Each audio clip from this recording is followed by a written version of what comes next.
지금부터 다 같이 주기도문 고백하심으로 오늘 저녁 예배를 시작하겠습니다.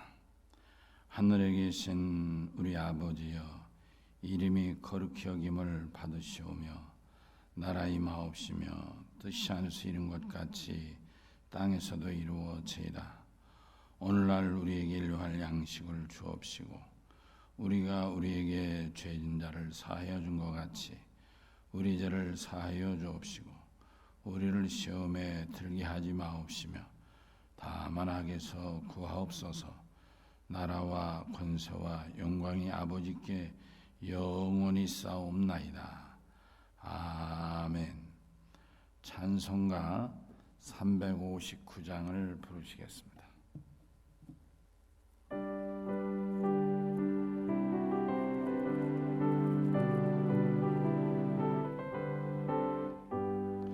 천성을 향해 가는 성도들아, 앞길의 장애를 두려워 말라. 성령이 널 인도하시리니 왜 지체를 하고 있느냐.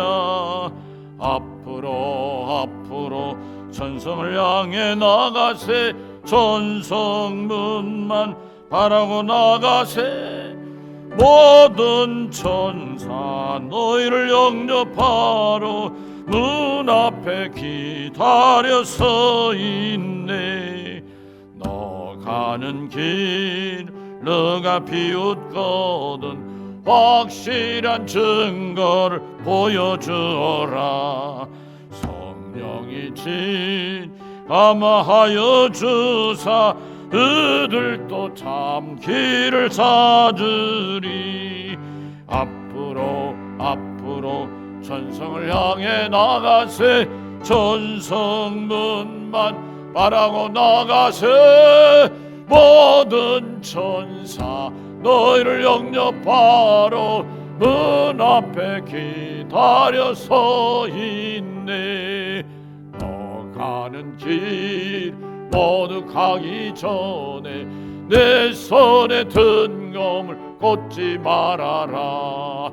저마귀 흉 모두 깨뜨리고 끝까지 잘 싸워 이겨라. 앞으로 천성을 향해 나가세. 천성문만 바라고 나가세. 모든 천사 너희를 영접하러 문 앞에 기다려 서 있네. 아멘. 이 밤 주시는 하나님의 말씀은 사도행전 15장 36절부터 41절까지.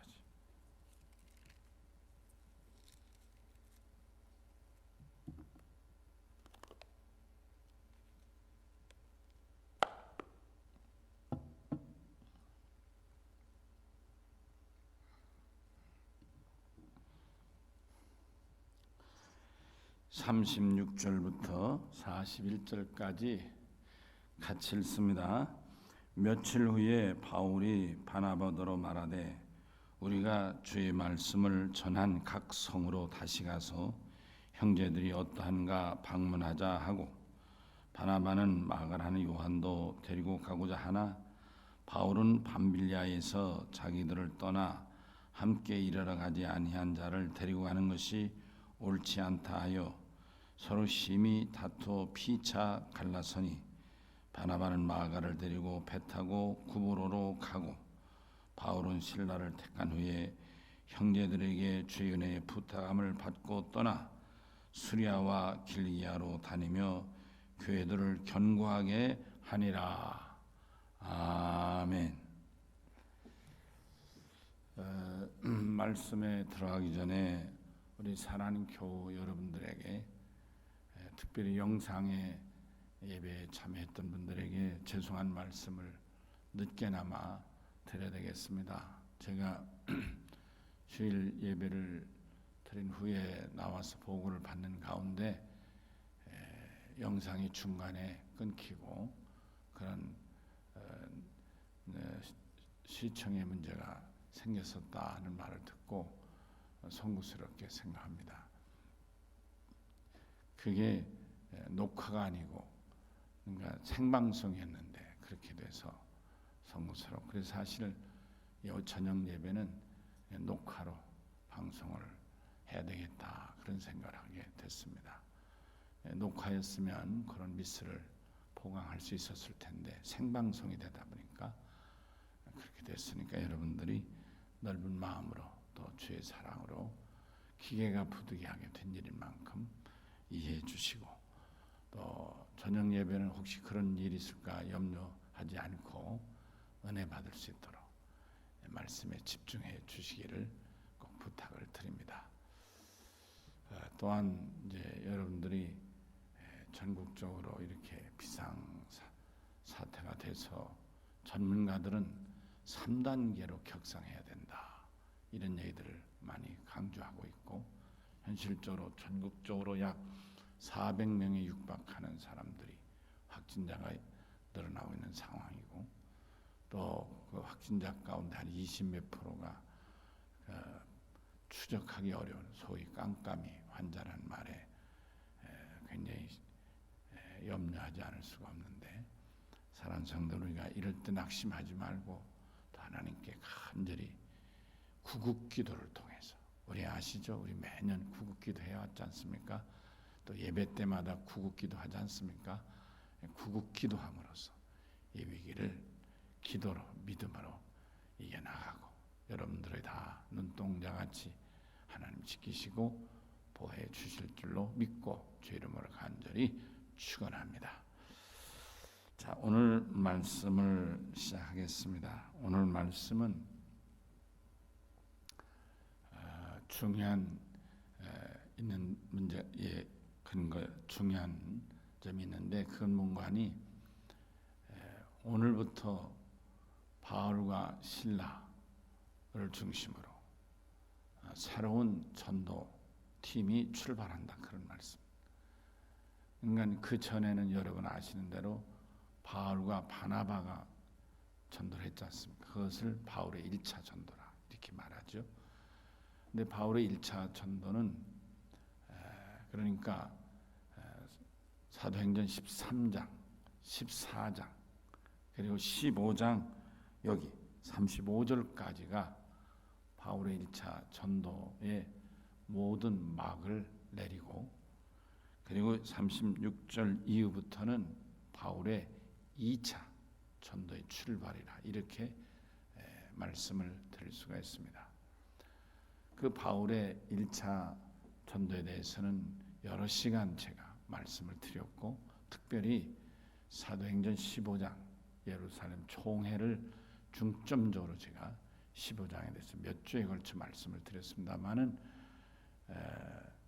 바로 15장도 바울의 바나바와 바울의 1차 전도에 포함될 수밖에 없는, 왜냐하면 1차 전도를 마치고 돌아오는 과정에서 이런 할례를 반드시 받아야 된다는 할례 문제가 갑자기 드러나고 유대인들이 강력하게 요청을 하는 그런 문제가 생기기 때문에 이 문제를 가지고 예루살렘에 올라가서 총회를 열어 해결하고 돌아온 내용이 바로 15장 예루살렘 총회인 거로, 좀 전에 말씀드린 대로 바울의 1차 전도는 13, 14, 15장 35절까지다.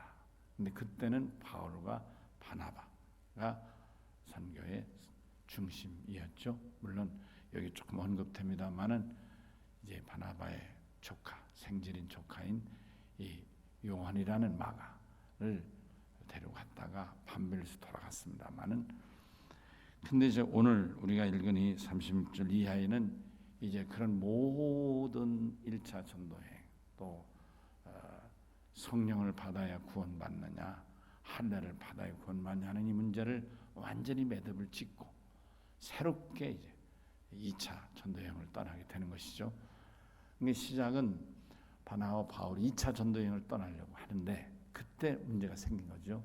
바나바가 바울에게 다시 자기의 조카인 마가, 요한이라는 마가를 데리고 같이 갑시다 이렇게 청을 하는 것이죠. 오늘 여기 본문에 그런 말씀 있죠. 17절에 바나바는 마가라 하는 요한도 데리고 가고자 했다 그런 말씀.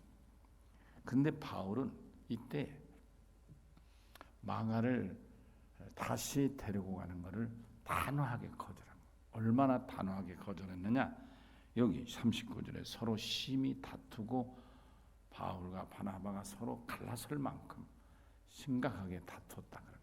그러면서 끝내는 바나바의 요청, 조카인 요한이란 마가를 데리고 가는 것을 거절하게 되는 것입니다. 그러다 보니까 오늘 여기 본문에서 말씀하겠듯이 바나바는 39절입니다. 마가를 데리고 자기 나름대로 전도를 하러 가게 되고, 또 바울은 이제 바나바 같던 바나바가 떨어져 나가니까 누구 한 사람이 필요했겠죠. 근데 그 한 사람이 누구냐면 실라라 그런 말. 실라. 여러분 실라가 누구예요? 예루살렘 총회에서 이제 총회 결과를 안디옥 교회와 그 이방 성도들에게 이제 총회 결과를 알려주려고 위임해서 예루살렘 교회의 대표로 위임해서 보냈던 대표자 중에 한 사람이 실라잖아요. 근데 실라가 또 마침 그때 바울같이 복음 전도 사역을 하겠다고 했던 것 같죠. 그러니까 이제 바울과 바나바 원팀이었던 1차 전도 여행일 땐 원팀이었던 그 팀이 2차 전도 여행 하면서 또 두 팀으로 바나바는 마가와 같이 나가, 바울은 실라와 같이 이제 2차 전도 여행을 나가게 됐다. 이렇게 말씀을 드리게 되는 것입니다. 그러면서 이 전도 사역이 여러분 잘 보시면 알겠지만 바나와 마가 요한의 전도는 오늘 이 말씀으로 사실상 더 이상 거론이 되지 않죠. 그리고 이제 이어지는 16장 이하에 계속되는 이 2차, 3차 전도, 바울의 전도 여행은 바울과 실라를 중심으로 2차 전도 여행, 또 3차 전도 여행 이런 과정들을 쭉 이제 성경에서 기록하고 있는 걸 보게 되는 것입니다. 그러니까 어떤 의미에서 보면 성령께서, 사도행전은 성령 행전에 하지 않습니까? 성령께서 역사하시고 강권하시고 인도하시고 또 역사하셨던 그 2차, 3차 이방인 전도는 바울을 중심으로 해서 사실상 복음이 전도가 계속 이어졌다. 이렇게 볼 수가 있겠다. 명맥이 바울 전도로 이어진다. 실질적인 이 바울의 선교 사역이 바로 2차, 3차로 계속 이어져 가고, 바나바는 사실상 여기서 마가를 데려가지만 이것으로 끝난다. 이렇게 볼 수가 있겠습니다. 자, 오늘 제가 2차 선교 사역 이렇게 했는데 2차 전도는 그럼 어떻게 시작됐는가? 바울이 말한 대로 그렇게 되는 것이죠. 이미 1차 복음을 전했던 소아시아 지경, 여기 36절에 그렇게 말씀하고 있죠. 우리가 주의 말씀을 전한 각 성으로 다시 가서 형제들이 어떠한가 방문하고자 한다. 이 말씀은 이미 1차 선교 바울과 바나바가 복음을 전했던 그 소아시아 길리기아 지방 다소 그 지방을 중심으로 해서 바울이 2차 전도를 먼저 그쪽 한 번 더 그러니까 답사를 하는 셈이죠. 그래서 한 번 전도했던 데가 어떻게 되는가 한번 살피고, 또 믿음이 약하면 세워도 주고, 문제가 있으면 해결해 주고, 그러면서 2차 전도 여행이 시작되게 된다는 것을 여러분 우리가 16장 이하를 살펴보기 전에 바울의 2차 전도 여행은 그렇게 시작되겠구나, 이렇게 쉽게 미루어 알 수 있다. 그런 말씀. 2차 전도 여행은 1차 선교 여행을 다시 한번 점검하면서, 공부로 말하면 뭐예요? 그러니까 복습과 같은 것이죠. 복습을 하고 진도를 대로 나가는. 바울이 그랬다. 바울의 전도 여행은 1차 복습을 하고 그리고 새로운 전도 여행을 시작하게 됐다. 이렇게 이해하시면 좋을 것 같습니다. 자, 그러면 오늘 여기 본문에서 가장 분수령이 생기는 바울과 바나바가 이렇게 전도가 서로 나뉘어졌는데, 그 나눌 때 큰 고생하고 애를 썼잖아요. 1차 전도 여행을 할 때도 얼마나 어려움 많이 당했어요. 그리고 또 총 예루살렘에 가서 총회를 잘 매듭짓고 도래까지 사실 바나바와 바울은 너무나 잘 이 조화를 잘 이루고 정말 성공적으로 선교 사역을 한 분들이란 말씀이죠. 근데 이 사람들이 이렇게 심히 다투면서까지 갈라질 수밖에 없는 이 상황에 대해서 오늘 우리는 복음 앞에서 한번 이 바나바 바울의 입장에 한번 살펴봄으로 같이 은혜를 나누고자 하는 것입니다. 오늘 여기 바나바가 마가 요한인 조카를 다시 데리고 가려고 하는 데서 문제가 생겼는데, 그럼 바나바는 어떤 마음이었을까? 물론 바나바는 자기 친 누나의 아들이었으니까요. 외족하죠. 그러니까 그저 한 번 실수했지만, 지난번 실패를 했지만, 오늘 말씀대로 밤빌리에서 돌아갔지만, 또 조카가 삼촌 이번 내가 끝까지 갈 테니까 이번 지난번에 미안하게 됐는데 이번엔 나를 좀 꼭 데려가 주십시오. 이렇게 인간적으로 삼촌과 조카의 관계로 부탁을 했을 수도 있을 것입니다. 또 그럴 때 바나바 입장에서 아니 조카 다른 사람들 아니 조카가 지난번을 사실을 인정하고 가겠다는데 그걸 굳이 너는 안 돼. 이렇게 야멸차게 딱 끊어내기는 쉽지 않았을 거라 생각하는 것입니다. 여러분 어떻습니까? 우리말에 인지상정이라는 말이 있지 않습니까? 그럴 수 있죠. 어떻게 이렇게 딱 무슨 칼로 물베듯 두부 자라내듯 할 수 있었겠습니까? 그러니까 바나바는 그냥 그걸 자연스럽게 조카의 요구를 받아들여서 바울에게 요구했을 것입니다. 있을 수 있다고 생각합니다. 근데 바울은 그렇게 받아들이질 않은 것입니다. 그러니까 여기서 우리가 별거 아닌 것 같지만 중요한 차를 발견합니다.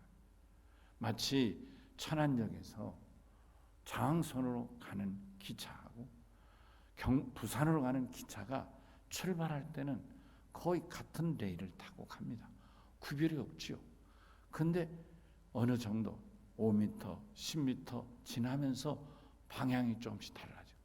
같은 천안역을 떠나지만, 서울에서 온 기차가 천안에서 떠나지만, 그러나 결국 조금씩 멀어진 기차는 장항역에 도착하고, 또 조금씩 멀어졌던 그 기차는 결국 부산이라고 하는 전혀 다른 곳에 도착하는 것과 같이, 지금 이 마가 요한을 데리고 가는 이 문제는 마치 그와 같은 것이 아니겠나, 이렇게 볼 수가 있을 것입니다. 인간적으로 인정적으로 생각해서 조카를 데려가려고 했던 바나바, 그러나 그것만은 아닌 것을 단호하게 선을 긋고자 하는 이 바울의 선교에 여기 조금씩 차이점에 목표 종착점이 다르게 됐다. 종착점이 확연히 다르죠. 바나바와 마가는 그걸로 끝난 거예요. 오늘 여기 본문 말씀으로 끝난 거예요. 사실상 더 이상 성경의 기록이 없으니까요. 그들이 사역을 했을지라도. 그러나 오늘 성경은 16장부터 계속 28장에 걸치는 사도행전의 이 선교 사역은 전부 다 바울 중심의 선교 사역이 기록된 것을 보게 된다. 그런 말씀이십니다. 그렇다면 바울이 인간적으로 바나바의 얘기를 좀 들어줄 수 있었을 텐데 왜 그렇게 했을까 생각할 때, 바울의 입장은, 이 선교에 임하는 바울의 입장은 바나바가 임하는 입장하고는 좀 더 달랐지 않았나, 이렇게 입장을 찾아볼 수가 있는 것입니다. 첫째로 이 조카 마가 요한이 1차 전도하는 중에 밤빌리아에서 중도 하찮은 이 문제를 바나바는 사정이 있으니까 그럴 수 있겠다 하는 우호적인 이해를 했을 것입니다. 그러나 바울은 그렇게 우호적으로 인간적으로 받아들이라는 것 같습니다. 어떤 면에서 그것은 단호한 입장으로 접근했지 않았는가. 그러니까 요게 차이가 있는 거예요. 바나바는 그럴 수도 있지 뭘 사정이 있으니까 제가 또 예루살렘에서 곱게 자랐고 그러니까 좀 어려움이 생기니까 사실 구보로란 이런데 배 타고 섬을 다니고 뭐 지금같이 무슨 뭐 시설이 좋았겠습니까? 형편없었겠죠. 그런 어려움. 예루살렘에서 귀공자로 자란 조카 마가가 그런 참 아주 미개한 그런 섬이란 여러 그런 험로를 따라다니다 보니까 너무 힘들어서 중간에 그만둘 수도 있지 이렇게 받아들였겠지만 제가 미루어 짐작 이해를 한다면 그러나 바울은 달랐다. 앞으로 자기의 평생 목숨 걸고 전도로 가는 2차 전도여행, 3차 전도여행 자기가 앞으로 전도할 그 지역, 그 범위는 1차 전도여행을 했던 구보로나 밤빌리아나 그 소아시아 지역 같은 작은 지역이 아니라 더 확대되고 심지어는 야시아를 넘어 유럽에까지도 갈 수 있는 앞으로 어떤 환경과 여건과 상황이 닥칠지 모르는 그런 그 전도하기 위해서 계획을 세운 이 바울의 입장에서 보면 아니라 그런 말이에요. 앞으로 자기가 가는 길에 그간에 우리가 경험했던 그런 그 어려운 차원보다도 2배, 3배 훨씬 더 어려운 상황이 있을 수 있지 않겠는가? 그 없으리라는 법이 보장된 게 없지 않느냐? 그렇다면 그런 어려움 생길 때 마가는 그럼 어떡할 거냐? 그때 하면 또 아이고 삼촌 나 도저히 못 하겠습니다 하고 돌아간다면 어떡하느냐 이거요. 한번 실패한 사람 또 실패시켜야 되느냐 그런 말이죠. 바울의 입장에 실패가 뻔한 사람을 또 데려갈 필요가 있겠느냐. 여기에 큰 차이가 있지 않겠는가 하는 것입니다. 여러분 우리 속담에도 고생은 젊어서 산다 그런 말이 있습니다. 젊어서 고생은 돈을 주고도 산다 그런 말이죠. 왜 그래요? 우리 인생이 그렇게 60, 70 인생 사는 것이 그렇게 호락호락한 게 아니다 그런 말입니다. 그러니까 젊어서야 패기도 있고 건강도 있고 소화도 잘 시키고 적응도 할 수 있고 뭐 여러 가지 그런 게 있지 않습니까? 그러나 나이가 들으면 체력도 딸고 어렵고 그런 정신력도 좀 약해질 수도 있고 그런 어떤 환경이 닥칠지 모르는데 어려서 미리 고생을 한 사람은 마치 백신 요즘 전염병 코로나19 백신 개발한다고 하지 않습니까? 백신 주사 맞듯이 미리 주사를 맞으면 그러면 코로나19를 극복할 때문에 백신을 만들려고 하지 않습니까? 그와 같이 어려서 고생은 인생의 고생의 과정에 백신과 같다 그런 말씀인 거예요. 이런 백신을 맞은 사람은 그러면 어른이 돼서 고생도 내가 그런 경험을 했고 고생을 이겨냈기 때문에 할 수 있다. 그리고 이겨나간다 그런 말씀인 것이죠. 그러나 그걸 이겨내지 못한 사람이 또 어떻게 그보다 더 어려운 문제에 직면했을 때 이겨나갈 수가 있겠는가? 이렇게 판단한다면 바울의 입장에서는 마가를 도저히 선교를 실패하려는 작심하고 실패하려는 마음이 아니고는 마가를 데려갈 수가 없다. 반드시 하나님의 도우심으로 목숨을 걸고 선교에 나가야 되겠다는 이 바울의 입장에서는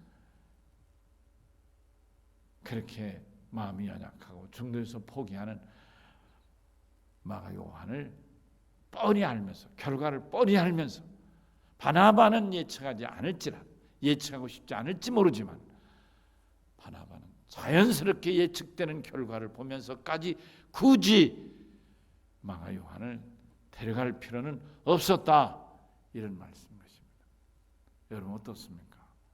사실 냉정히 보면 바울의 판단은 더 훨씬 정확하고 옳았다고 볼 수 있는 것입니다.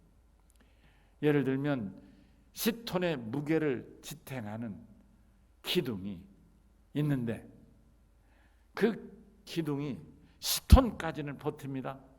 그러나 11톤, 1톤을 더 얹으면 그 기둥은 주저앉을 수밖에 없을 거예요. 왜냐하면 인계가 10톤이니까. 여러분 이해가 되시나요?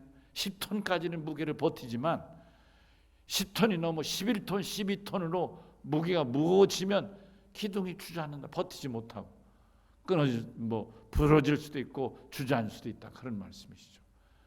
그렇지 않습니까? 그러니까 바울이 이제까지 1차 전도 여행보다는 더 더 힘들고 고통나고 어렵고 이런 과정이 더 앞으로 있다 이거예요. 사실 1차 전도 여행을 봐도 구브로와 밤빌리까지에 있었던 그 과정보다는 이고니아나 루스드라나 더베 지역에서 경험했던 그 어려움이 훨씬 컸잖습니다. 거기서는 돌 맞아 강가에 내치기까지 했으니까. 바울이 돌 맞아 기절까지 했지 않습니까? 그러니까 그 과정을 볼 때 앞으로 어떤 무게로 접근해 올 줄 모르는데 뻔히 아는데 이 무게를 감당할 게 뻔히 정해져 있는 마가 요한을 데려갈 수는 없었다. 이렇게 보는 것입니다. 한 번 실패한 사람은 그 실패한 지점에 이르면 또다시 주저앉을 수밖에 없다. 그런 말씀인 것입니다. 두 번째로 바울이 바나바하고 이렇게 손을 맞춰서 복음 사역 했음에도 불구하고 마가 요한을 데리고 가는 데에서는 반대했던 것은 아마도 성경에는 없지만 이러지 않았을까 싶은 겁니다. 돌에 맞아 죽은 줄 알았는데 기절하고 이렇게 나와서도 바울은 흔들림 없이 예수를 믿으려면 이런 어려움도 있으니까 너희가 흔들지 말고 믿음에 굳게 서라고 오히려 그들을 제자들을 격려하고 돌아섰던 이 바울은 어떤 마음이었겠어요? 내가 예수의 복음을 전하기 위해서는 내 목숨도 아끼지 않겠다. 나는 죽고 사는 문제는 이미 하나님께 맡겼고 나는 죽을지라도 복음은 전하겠다. 이런 각오로, 일사각오로 죽어도 나는 복음을 전하겠다. 사하는 것도 감사하고 살면 계속 복음을 전하는 것이고 하나님이 내 복음 사역을 멈추게 하시려면 내 목숨을 거둬가지 않으시겠는가? 생명을 건 복음 사역이었다. 바울의 입장에서. 그런데 바울이 생각하는 바나바는 그런 자기하고는 달랐다. 아하, 별것도 아닌 것 가지고도 어렵다고 중도에서 탈락했던 이 조카를 또 데리고 가려는 이 바울의 자세, 태도, 복음을 전하는 임하는 이 태도는 어떤 거냐? 나같이 목숨을 내놓고 하는 것은 아니구나. 이렇게 판단했다. 그런 말씀이죠. 그러니까 목숨을 거는 자와 목숨을 두려워하는 자가 같이 갈 수는 없다. 그런 말인 거예요. 어떤 의미에서 문제는 마가 요한 조카로 문제가 생겼지만 단호하게 전도대로 이렇게 나뉘어 가게 된 것은 그런 정도에서도 실패했던 마가를 데리고 가려고 하는 당신은 목숨을 내건 건 아니구나. 단순히 인정적으로 데려가는 거니까 나하고는 출발선상에 출발 자세가 다르다. 그런 말씀입니다. 우리말에 죽기를 각오한다는 말이 있지 않습니까? 죽기를 각오한다. 이게 무서운 거죠? 죽기를 각오한다. 이게 무서운 거예요? 죽기를 각오한다니까 옛날 어느 목사님 얘기가 납니다. 김성근 목사님, 부산에 있는 그분 예화를 생각이 됩니다. 하루는 새신자가 등록을 했습니다. 그래서 그 집에 등록 신방을 하러 가게 됐다는 겁니다. 연락을 하고 등록 신방을 하러 가는데 차 안에서 그를 전도했던 그 권사님이 귀띔하기를 이 남편이 대전 이 부산에서 주목왕 우두머리라고 하더라는 겁니다. 부산 조직폭력배 두목이라 이렇게 얘기를 하더라는 겁니다. 그 말을 듣는 순간 가슴이 철렁거리면서 그래요? 내색은 하지 않았지만 자기도 모르게 아이쿠야 이런 마음이 들었지만 기도하면서 그래 하나님이 아내를 통해서 그 깡패 두목도 예수 믿으면 변화가 되지 그렇게 생각하고 갔다는 거예요. 가면서도 내내 생각하기를 깡패 두목은 어떻게 생겼을까? 얼마나 주먹은 크고 또 팔뚝은 굵고 덩치는 클까? 얼마나 힘이 좋으면 이 부산 깡패들의 최고 우두머리가 됐을까? 별별 생각을 하고 이제 그 집에 들어가게 됐다는 겁니다. 그런데 그 집에 들어갔더니 새신자인 자매가 어서 오시라 하면서 또 이렇게 안내를 해줘서 이제 여러 마음 복잡한 마음을 가지고 방에 들어가면서 누굴까? 근데 방에서 누가 인사를 맞이해 주는데 키도 조만하고 김성훈 목사도 키가 적은데 자기만 하고 또 뭐 주먹도 조만하고 얼굴 피부도 곱상하고 그래서 아니 나이가 좀 있긴 있는데 아들도 아닌 것 같고 누군가 친정 오빠인가 동생인가 뭐 이런 정도로 했다는 거예요. 그러나 이 김 목사님은 그 남편이 어떻게 생겼을까? 이제 이게 그 관심이 있었던 거죠. 근데 들어가서 예배를 드리고 차를 마시면서 자연스럽게 얘기를 하다 보니까 여보 인사드리라고 뭐 이러다 보니까 이분이 남편이라 마음으로 이 사람이 남편이야? 이 사람이 깡패 투목이야? 이 사람이 부산에서 제일 주목 센 사람이야? 이런 생각이 들더라는 거예요.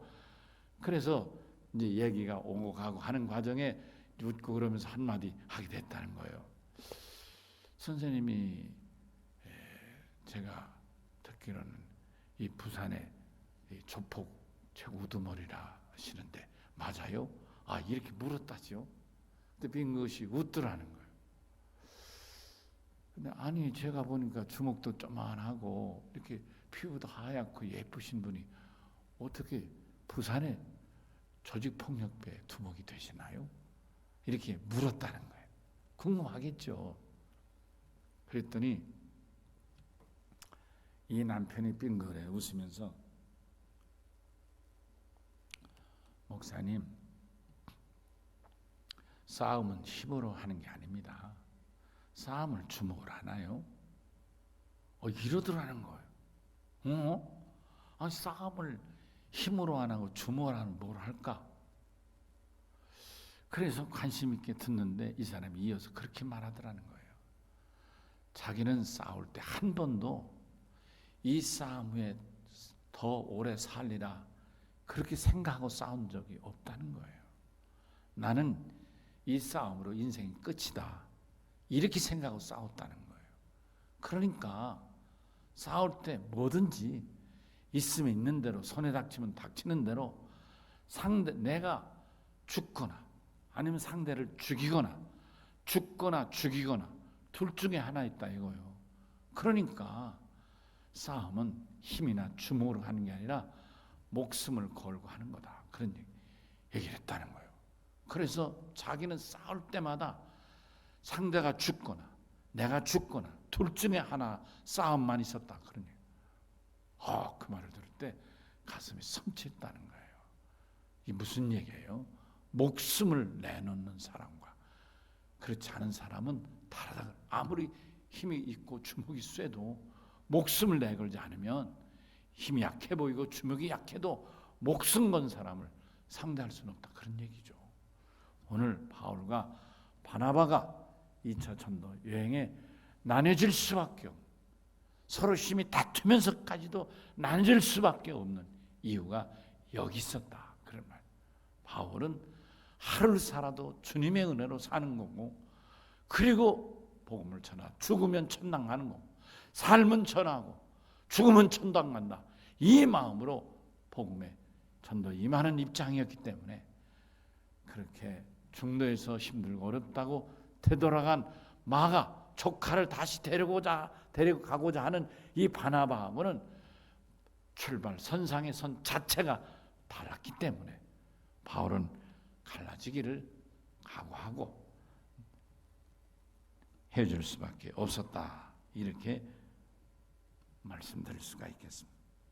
한 가지 더 말씀을 드린다면 이 바울과 이 바나바는 어떤 의미에서 다른 건 몰라도 전도에 관해서 선교에 관해서는 아마추어와 프로의 차이가 아니었겠는가 하는 것입니다. 아마추어는 기분에 많이 좌우되고 상황과 여건에 많이 좌우됩니다. 아마추어는. 그러나 프로는 기분과 상황과 여건과 그런 거에 그렇게 영향을 별로 받지 않는 사람이죠. 그게 프로라 그런 말씀. 여러분, 직장은 프로잖아요. 예를 들면 여러분, 아내가 아프다고 남편이 직장을 출근하네요. 우리 집사람 아파서 병간호해야 되겠다. 직장을 안 가요. 자기가 몸살 났다고 직장을 안 가요. 어제 잠을 못 잤다고 직장 안 가요. 이 사람 직장 생활 할 수 있겠어요? 아마 그런 내용을 들으면 직장에서는 당장 당신 그만두라 할 거예요. 직장은 뭐예요? 직장은 프로예요. 프로. 아파도 출근하는 거고, 열이 나도 출근하는 거고, 잠을 못 잤어도 출근하는 거고, 아내가 아파도 출근하는 거고, 출근하는 거죠. 이게 다르지 않습니까? 여러분, 아마추어는 여건과 상황과 환경 따라 다르고 감정과 그런 분위기에 따라 달라질 수 있습니다. 그러나 프로는 안 그렇죠. 그러니까 아니 뻔연히 한번 실패한 사람, 뻔연히 별거 바울 입장에 볼 때는 그 구부로 섬을 거쳐 반빌레 올 때 뭐 그게 아이고 힘들어 못하겠다고 되돌아갈 만한 그런 상황이 아닌 거예요. 그거 가지고 무슨 이유가 돼서 중도에 그만두느냐고요. 그거 가지고 중도에 사퇴하고 물러났던 이 요한, 그 사람이 또 가자해서 그를 또 데려가겠다는 바나바, 바울로서는 뭐예요? 아마추어지. 이제 봤더니 바나바는 아마추어구나. 내가 저런 아마추어를 어떻게 데려가겠는가? 그런 얘기 아닙니까?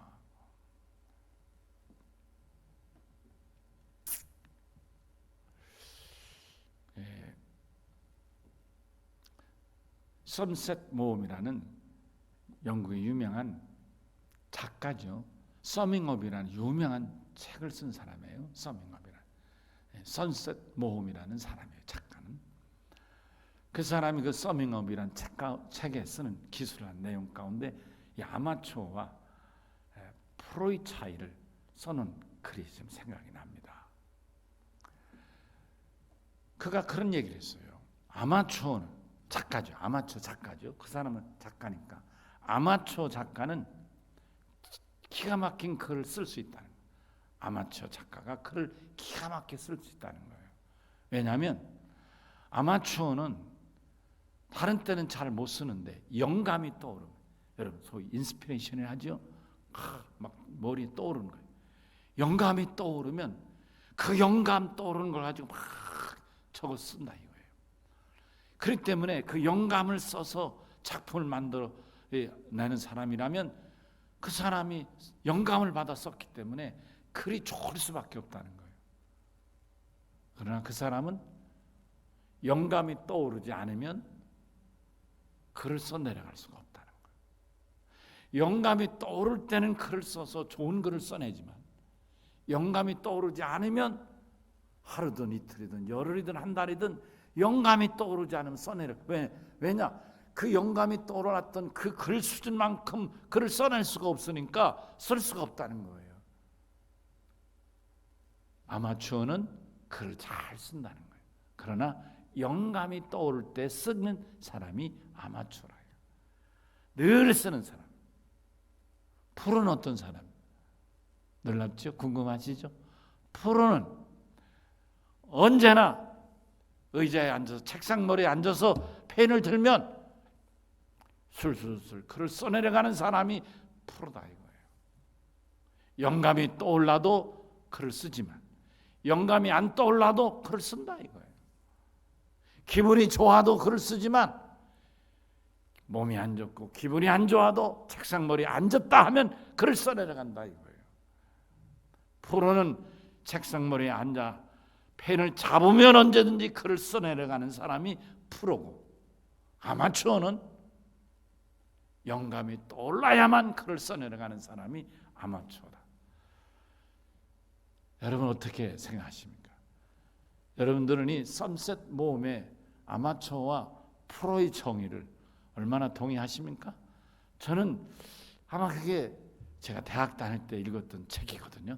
이만한 책인데 서명으로 그 소위 그 원전을 읽는다. 그래서 뭐 영어 책을 읽었던 기억이 납니다만은 수십 년이 됐죠. 지금 벌써 40년이 넘은 얘기죠.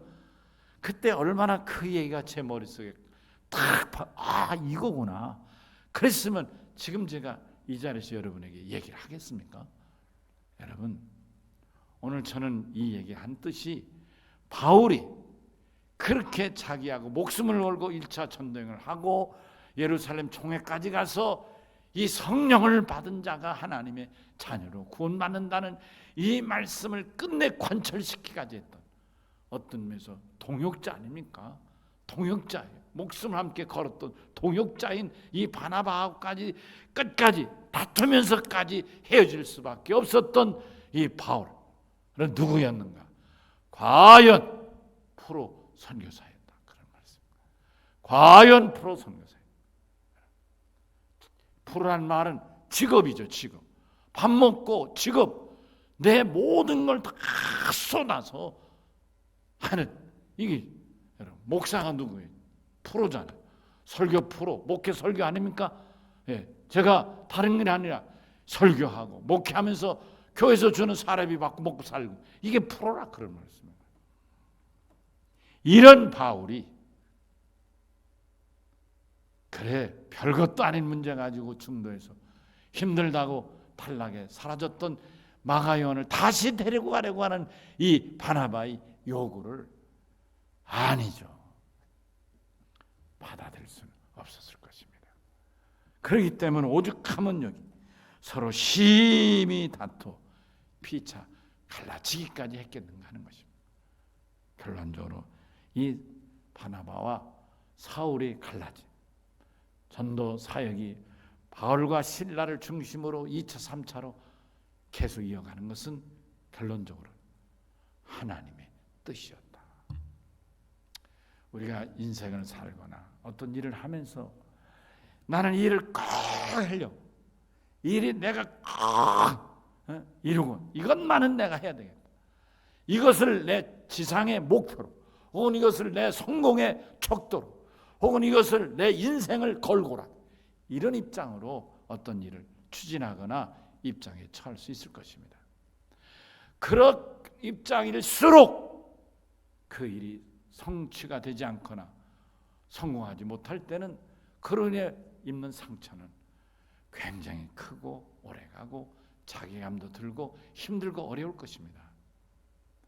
여러분, 오늘 이 말씀으로 우리가 이런 상황에 처했던 경우가 있었을지라도 여러분 중에 만약 있었다면 저도 그런 일이 있을 수 있죠. 오늘 말씀으로 큰 위로가 되시기를 바랍니다. 비록 나는 실패를 했고 나는 포기했고 나는 여기서 멈췄을지라도 절대로 실패하지 않은 분이 계시고 나로 인해 절대로 포기하지 않은 분이 계시고 나로 인해 절대로 손해보지 않은 분이 한 분 계신데 그분이 누구시라고요? 성령님, 나를 도우시고 인도하시고 내 인생의 길을 이끌어주시는 전능하신 하나님, 그분은 손해가 아니시다. 바울과 바나바가 다투면서까지도 선교 사역에 나뉘어지고 소위 찢어질 수밖에 없었을지라도 우선 생각하면 노련했던 1차를 성공했던 이 바울과 바나바가 같이 하면 얼마나 더 좋을까 이렇게 생각할 수도 있겠지만 하나님의 계획은 꼭 그렇지만은 않았다 그런 말씀을. 하나님은 바울과 바나바 같이 가면 좋았겠지만 여기서 갈라져서 바울이 신라를 택하여 전도에 나선다 할지라도 하나님은 넉넉히 저들과 함께 하시고 성령님이 저들을 도우시고 인도하셔서 성공적으로 2차 선교 더 넓은 지역으로 저 소아시아 저쪽까지 복음을 전하게 하시고 3차에서는 그 영역을 뛰어넘어 이제 아시아의 경계를 뛰어넘어서 유럽에까지도 복음을 전하게 하신 위대하신 하나님의 선교 계획을 바나바가 하는 사울을 통해서 그리고 사울이 신라를 데리고 하나님의 인도하신 위대한 선교를 감당해낼 수 있었다. 그런 말씀. 나는 실패해도 나를 도우시는 나를 이끄시는 하나님은 실패하지 않으시고 아멘. 그렇다면 실패 앞에 너무 상처가 클 이유도 없고 또 실패 앞에 너무 낙심할 이유도 없고 또 내 뜻대로 안 이루어졌다고 해서 속상할 일도 없고 좀 더 하나님의 뜻을 구하는 성숙한 믿음으로 나가야 될 줄로 믿습니다. 오늘 이 말씀이 우리 모두에게 성령이 도우시는 성령의 이끄심을 따라 사는 성숙한 복된 성도가 되시기를 주의 이름으로 간절히 축원합니다. 아멘. 다 같이 기도하시겠습니다. 사랑하시고 자비로우신 아버지 하나님 감사합니다. 하나님께서 이 밤 놀라운 말씀을 통하여 정말 깨닫게 하시고 또 귀한 말씀을 통하여 도전받게 하시오니 진심으로 감사합니다. 하나님 우리 생각과 계획을 뛰어넘어 하나님의 계획과 인도하심이 따로 있고 하나님의 손에 붙들림이 진정한 축복이고 성숙한 믿음인 것을 깨닫게 됩니다. 하나님의 길은 우리의 길과 다르고 하나님의 생각은 우리 인생의 생각과 분명히 다르기 때문입니다. 우리의 길은 땅에 있지만 하나님의 길은 하늘에 있기 때문인 것입니다. 오늘 이 말씀을 통하여 우리 모두에게 자신을 돌아보고 하나님이 나를 들어 쓰시는 위대한 손길을 겸손히 받아들이고 깨닫는 복된 믿음들이 다 되게 하여 주시옵소서. 실패를 슬퍼하지 않게 하시고 또 상처를 괴로워만 하지 않게 하시고 위로받고 세임 얻는 전화의 복이요 축복의 말씀이 될 줄로 믿습니다. 감사하고 예수님 이름으로 간절히 기도하옵나이다. 3주간 모든 공예배는 영상으로 예배를 하고 낮에도 말씀드렸습니다만은 새벽 예배는 중단하도록 그렇게 하겠습니다. 그러니까 새벽 예배는 여러분 가정에서 드리시고 수요 저녁 예배, 주일 낮 예배, 저녁 예배는 이렇게 영상으로 예배를 드리겠습니다. 기도하며 믿음으로 승리하십시다. 다 같이 축도하시겠습니다.